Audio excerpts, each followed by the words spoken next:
Welcome back to Insight Avenue. Take a slow breath with me. Today isn't about motivation, it's about relief. If anger has been stealing your peace in small moments, stay here. We're going to bring your control back. Most people think anger is just part of life, something you're supposed to live with, explain away, or regret later. But the truth is quieter and heavier. Anger doesn't just show up when things go wrong. It slowly drains your energy, damages your relationships, clouds your thinking, and leaves you replaying moments you wish you could erase. And the worst part? It often feels automatic, like you have no say in it. This episode is not about pretending you're calm. It's not about suppressing emotions or becoming passive. It's about understanding how anger actually works and learning how to step out of its control. When you master this skill, you stop being reactive. You stop being predictable. You stop being easy to manipulate. By the end of this conversation, you won't just think differently about anger. You'll begin to outgrow it, calmly, clearly, and on your own terms. Most people believe anger is loud. They picture shouting, slammed doors, harsh words, and broken moments. But the most dangerous anger is often quiet. It lives inside you. It tightens your chest, shortens your patience, and slowly changes how you see the world. You may still smile, you may still function, but inside, something feels tense, sharp, and ready to explode. Anger is powerful not because it is strong, but because it is subtle. It hides behind, "I'm just tired." It disguises itself as frustration, sarcasm, or silence. And before you realize it, anger begins to decide things for you. How you speak, how you react, how you treat people you care about, how you treat yourself. This is why anger controls more lives than fear or sadness. Fear is obvious. Sadness slows you down. But anger feels active. It feels justified. It feels like energy. Yet that energy is borrowed, not owned. And it always comes with a cost. Think about what anger quietly takes from you. It drains your focus. It makes simple problems feel personal. It turns conversations into battles and feedback into attacks. You replay words in your mind long after the moment has passed. You lose sleep over things that no longer matter. And when the anger fades, something else remains. Regret. Regret for the words you didn't mean to say. Regret for the tone that damaged trust. Regret for the calm version of yourself that disappeared in seconds. Anger promises power, but it delivers weakness. Because the moment you are angry, you are no longer in control. Someone else has reached inside your mind and pressed a button. They may not even know they did it, but your peace is gone anyway. This is where most people get stuck. They believe anger is unavoidable. They say, "That's just how I am," or "Anyone would react the same way." But this belief is the real prison, not the anger itself. Here is the truth most people never hear. Anger is not the problem. Unawareness is. Anger is a signal, not a command. It is information, not an order. But when you don't understand it, you treat it like a boss instead of a message. You follow it blindly. And every time you do, you give up a little more freedom. Mastering anger is not about becoming calm all the time. It is about staying conscious when emotions rise. It is about noticing what is happening inside you before it takes over. The moment you can say, "Something is happening in me," instead of "something is happening to me," the balance of power shifts. This episode is not about fixing your personality. It's about reclaiming authorship over your reactions. When anger no longer controls your words, your body, and your decisions, something remarkable happens. You become harder to manipulate, harder to provoke, harder to disturb. Not because you fight less, but because you are no longer easy to pull out of yourself. And this is only the beginning.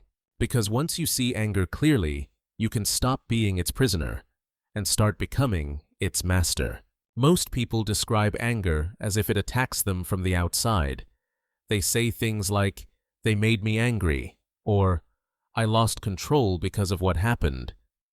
These words sound harmless, but they hide a dangerous belief, the idea that your emotions belong to someone else. And as long as you believe that, anger will always feel stronger than you.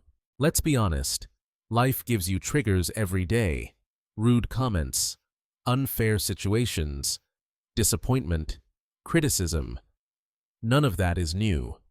What matters is not what appears in front of you, but what you do next. That next step, the reaction, is where freedom either disappears or begins. Anger does not jump into your body without permission. It waits. It pauses for a fraction of a second. And in that moment, your mind makes a decision, often so fast you don't notice it happening. That decision is not always conscious, but it is still yours. Think about this carefully. Two people can hear the same insult and walk away with completely different emotions. One feels burned for hours. The other forgets it within minutes. The words were identical. The difference was not the situation. The difference was the meaning they chose to give it. When you say, "They made me angry," you hand over the steering wheel. You turn other people into drivers of your inner world. Anyone with the right tone, timing, or comment can disturb your peace. That is not strength, that is vulnerability disguised as honesty. Choosing anger does not mean you enjoy it. It means your mind believes anger is the best option available in that moment. Sometimes it thinks anger will protect you. Sometimes it thinks anger will restore respect. Sometimes it thinks anger will release pressure. But most of the time, anger only creates more damage than the original problem ever could. Here is the shift that changes everything. You are allowed to feel heat without becoming fire. Feeling hurt is human. Feeling tension is natural. Feeling discomfort is unavoidable. But turning those feelings into rage, harsh words, or destructive behavior is optional. You are not a machine reacting to buttons. You are a human being with awareness, pause, and choice. This does not mean suppressing emotions. Suppression creates explosions later. This is about ownership, about saying, "I feel this, but I decide how far it goes." That single sentence moves you from victim to author. At first, your mind will resist this idea. It will argue back. It will say, "But they deserve it," or "If I don't get angry, I'm weak." Let those thoughts speak. You don't need to fight them. You only need to notice them. Awareness weakens habits that force never could. Every time you pause and ask, "Am I choosing anger right now?" you create space. And in that space, something powerful happens. You remember that you have options: silence, distance, calm words, or no response at all. Training this skill is not about perfection. You will still get angry sometimes. That's part of being human. But the difference is this: anger will no longer own you.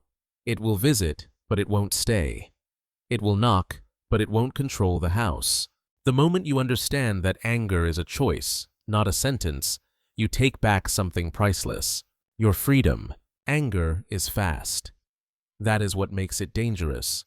It doesn't ask for permission. It doesn't wait for clarity. It rushes you forward and dares you to keep up.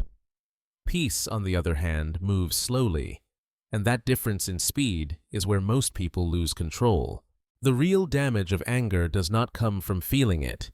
It comes from acting on it too quickly. When something triggers you, your body reacts before your mind has time to think. Your chest tightens, your jaw locks, your thoughts narrow. The urge to speak becomes urgent, almost physical. In those seconds, your mind is not trying to be wise. It is trying to defend, and defense without reflection almost always turns into regret. Here is a truth few people are taught. Your first reaction is rarely your best self. Your second thought usually is. But most people never wait long enough to hear that second thought. They speak while the fire is still rising. They send the message. They raise the voice. They interrupt. They accuse. And later, when the emotion fades, they look back and wonder why everything fell apart so quickly. Relationships break. Trust cracks.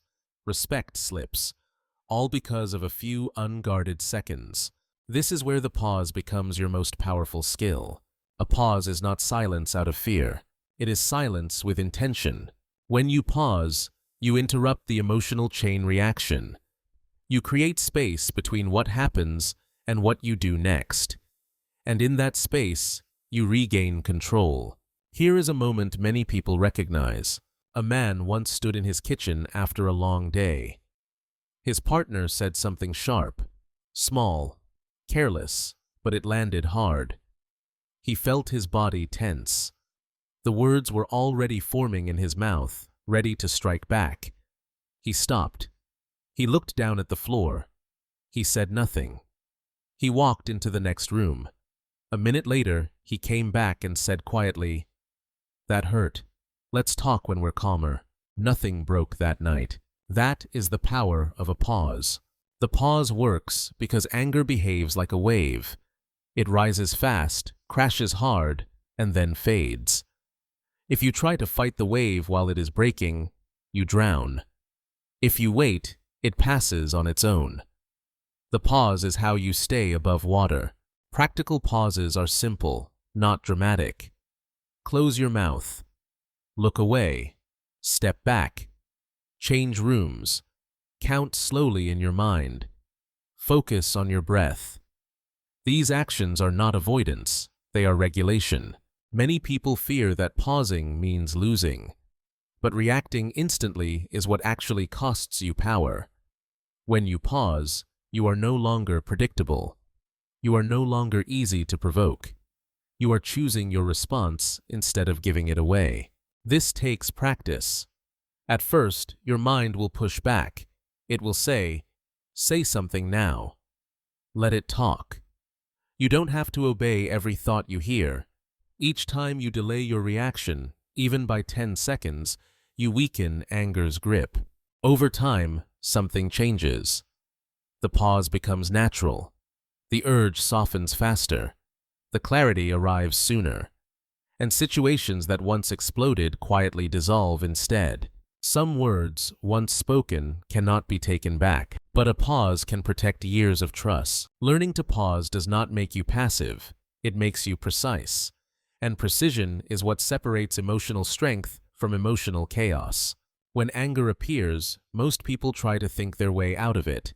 They argue with their thoughts. They remind themselves to calm down. They analyze what just happened, and often none of it works. That's because anger is not only happening in your mind, it is happening in your body first. Your breath changes before your thoughts do. The moment anger rises, your breathing becomes shallow and fast. Your chest tightens. Your muscles prepare for action. Your nervous system enters a state of alarm. This is not a personality flaw. It is biology. Your body believes there is danger, and it prepares you to fight. That is why the fastest way to reduce anger is not through reasoning, but through regulation. Your breath is directly connected to your nervous system. When breathing is slow and deep, your body receives a clear message. There is no immediate threat. The heart rate lowers. Stress hormones decrease. Mental noise softens. You don't force calm, you allow it. This is why breathing is one of the most reliable tools for emotional control. It works even when your mind feels overwhelmed because it speaks the language of the body. Here is a simple pattern that helps release anger quickly. Breathe in through your nose for 4 seconds. Let the air move deep into your stomach, not just your chest. Hold gently for 4 seconds. Then breathe out through your mouth for 8 seconds, slow and controlled. The long exhale is the key. It signals safety. It tells your body to stand down. Repeat this a few times. You may notice a quiet shift. Your shoulders drop. Your thoughts slow. The sharp edge of the emotion begins to soften. You haven't solved the problem yet, but you have stopped the fire from spreading. This matters because anger thrives on speed. The slower your body becomes, the less fuel anger has. You create time, and time restores choice. Many people only use breathing when things go wrong. But the real power comes from daily practice. Just a few minutes in the morning. A short pause before difficult conversations. A calm breath before sleep. These moments train your nervous system to return to balance faster. Over time, something important changes. Anger still appears, but it does not hijack your body the way it used to. Your system recovers more quickly. You feel grounded even under pressure. You respond instead of exploding. Breathing is not weakness, it is self-command. You don't need special conditions to use it. You can breathe in traffic. You can breathe during criticism. You can breathe in silence while someone speaks. No one even has to know you're doing it. And that is what makes it powerful. It gives you control without conflict. Fire cannot survive without oxygen. Anger cannot survive without tension. When your breath becomes calm, anger loses its grip. Not because you fought it, but because you stopped feeding it. And in that calm space, you are free to choose what comes next. Anger rarely belongs only to the present moment. Most of the time, it carries a long history behind it. A sharp reaction today is often the result of many quiet moments you never released. What looks like overreaction is usually accumulated pain finally asking to be noticed. You don't explode because of one comment. You explode because of everything that came before it.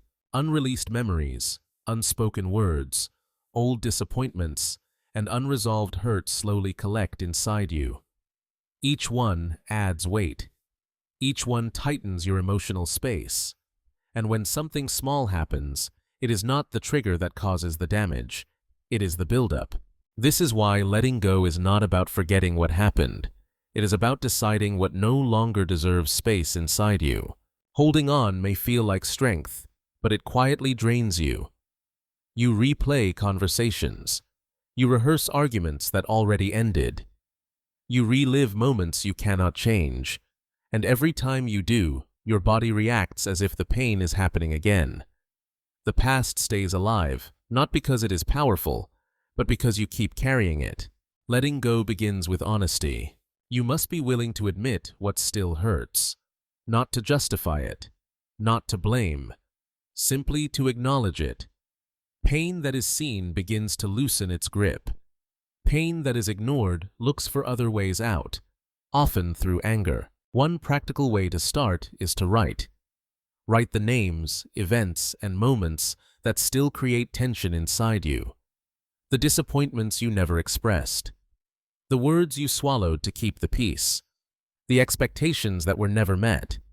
This is not for anyone else to read. It is a private release. Then, say it out loud. Speak the truth to yourself. I have been carrying this for a long time. It does not belong to my future. Your brain responds to language. When you name a boundary with the past, your nervous system begins to relax. Symbolic release matters too. Tearing the paper, deleting the document, letting the act represent a decision. You are not erasing memory. You are changing your relationship with it. Forgiveness often enters the conversation here, and it is widely misunderstood. Forgiveness is not approval. It is not saying what happened was acceptable. Forgiveness is choosing to stop reopening a wound that no longer serves you. Sometimes forgiveness is possible. Sometimes acceptance is the only honest option. Both free energy. Letting go also means ending the habit of mental replay. When old stories return, notice them without feeding them. You don't have to win a past argument to move forward. You don't have to punish yourself forever for who you used to be. Wisdom is knowing when to close a chapter, even if you didn't like how it ended. The more you release what you cannot change, the lighter your emotional system becomes. And when there is less weight inside you, anger has less material to work with. Peace is not created by adding more control. It is created by removing what no longer belongs. Letting go is not weakness. It is protection. And once you begin releasing the past, you will notice something unexpected. Situations that once triggered you no longer have the same power. Not because life changed, but because you did. Sometimes anger shows up in ways that don't make sense. A small comment hits too hard. A minor mistake feels unbearable. You react strongly, and later you ask yourself, why did I respond like that?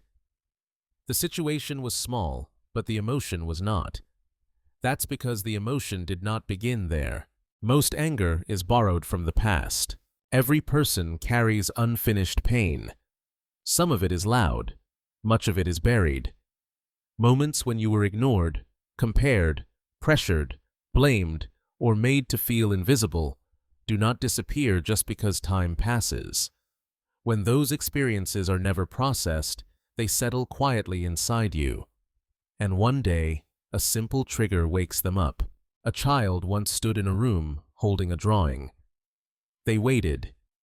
The adults kept talking. After a while, the child folded the paper and walked away. Years later, the adult version of that child feels a surge of anger whenever they are interrupted. That is how hidden pain works. Anger is not the root emotion. It is the shield. Underneath it, there is often sadness, fear, shame, or a deep need to be seen. When those feelings were never given space, anger learned to speak for them. This is why trying to control anger without addressing pain rarely lasts. You may suppress it for a while. You may manage it in public. But it finds another way out, through overreactions, irritation, tension, or emotional distance. Cleaning hidden pain is not dramatic. It is quiet, honest work. It begins with one decision. Stop pretending you are fine when something inside you is still hurting. This is not weakness. This is courage. One of the most effective tools is writing without editing. Sit alone. Open a notebook or a blank screen. Write every memory that still carries emotional charge. Not the story you tell others, the truth you rarely say out loud. Who hurt you? What you lost? What you needed but never received? Let it come without structure or judgment. Then, shift your attention inward. Speak to the younger version of yourself, the one who learned to stay quiet, to be strong too early, or to earn love through effort. You don't need perfect words. Simple honesty is enough. You didn't deserve that. I see you now. You are safe with me. This may feel uncomfortable at first, but your nervous system understands compassion. When the inner child feels acknowledged, the adult self becomes steadier. Forgiveness may or may not come immediately. That's okay. Forgiveness is not a requirement for healing. Acceptance is often the first step, accepting that the past happened, that it hurt, and that you survived it. You are no longer required to relive it. Create small healing rituals. 5 minutes of silence. A few lines of journaling. Gentle breathing. Kind self-talk when old memories surface. Healing does not need intensity. It needs consistency. As the inner space clears, something subtle changes. You are less reactive, less easily triggered, not because life is softer, but because your wounds are no longer open. When the dust inside you is cleaned, there is nothing left to explode. And in that quiet strength, anger loses its purpose. Anger does not begin with what happens. It begins with the question your mind asks the moment something goes wrong. Most people never notice this step, yet it quietly shapes everything that follows. Your brain is not designed to judge truth. It is designed to answer questions. Whatever you ask, it will try to prove. When anger rises, the questions often sound like this. Why does this always happen to me? Why are people so careless? Why is life so unfair? These questions feel natural, but they are dangerous. Each one pushes your mind to search for evidence of injustice, disrespect, or failure. And the more answers your brain finds, the stronger the anger becomes. The emotion feeds on the story you repeat. This is how people get trapped in emotional loops. A situation happens.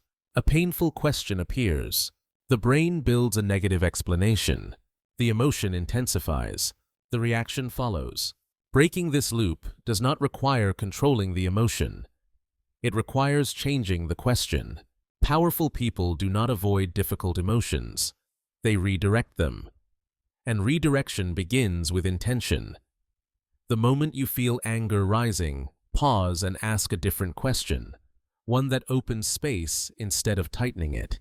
Ask, is this worth my peace? Not every comment deserves your energy. Peace is valuable. Protecting it is not avoidance. It is discernment. Ask, will this matter in 5 days, 5 months, or 5 years? This question pulls you out of the moment and into perspective. Most anger lives in urgency. Perspective weakens urgency. Ask, what is this emotion trying to tell me? Sometimes anger is a signal, not to attack, but to set a boundary, adjust expectations, or walk away. Ask, what would my calmest self do right now? This question invites a higher version of you into the situation, one that responds with clarity instead of impulse. Notice what happens when you shift the question. The emotional tone changes. You move from reaction to reflection, from blame to learning, from helplessness to choice. This does not mean you ignore problems. It means you approach them with intelligence instead of heat. Consider a moment of betrayal.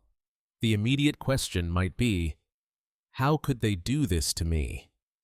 That question fuels anger and resentment. But if you ask, what boundary did I miss? Or, what can I learn from this? The energy changes. You are no longer stuck in pain. You are moving forward.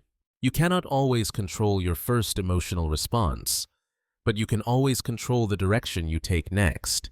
And the question you choose determines that direction. Anger asks, who is wrong? Wisdom asks, what is next? The more often you practice asking better questions, the faster your mind learns a new pattern. Instead of feeding anger, it begins searching for solutions, meaning, and growth. Over time, this becomes automatic. Anger still appears, but it no longer leads. Your inner dialogue is not harmless.